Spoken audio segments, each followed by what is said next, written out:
Woj reporting the Hornets are making Kemba Walker available in trade talks. And Walker, who made last year's All-Star team, it's a friendly contract. He makes $12 million per season through 2019. So definitely good trade bait, except Charlotte also overloaded with bad contracts, untradeable assets. Wow. So they want Kemba to be sort of the lead person in taking some of their other bad contracts away. But Kemba is a real human being. It's not just a bunch of numbers being moved around on a page. And he reacted to this earlier today. Take a listen. This is the first time I've, really been in this kind of situation. But, what can I do? I'm still here, and, I've been here for the last 7 years, and I'm going to do what I got to do to help my team win games. That's all I can do. I have no control over those kind of things. A lot of the media down there saying that he was kind of the more emotional that they have seen him.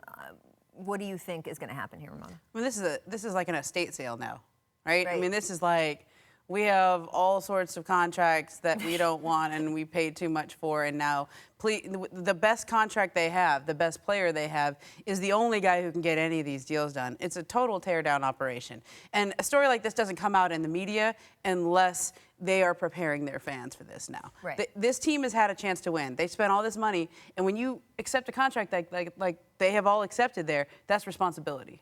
This is a franchise-altering move, trying to move Kemba Walker. I mean, he's an all-star caliber player.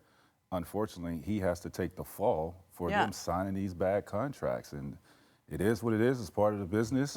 Maybe he can go somewhere to a winning team. And we see this kind of life cycle with players who are being traded. And I get it, because you are literally being asked to give all of yourself to this team, as he put it, for 7 years, bleed for this team, sometimes literally. And then all of a sudden it's like, yeah, we're happy to get rid of you for some contracts. But the hope is that the team that wants you is a contender. That's the whole reason teams are picking up players at the deadline.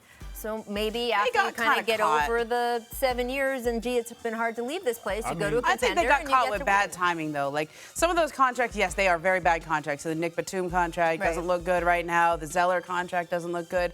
But that's also because of the years that those guys happen to be free agents. That was the salary cap spike.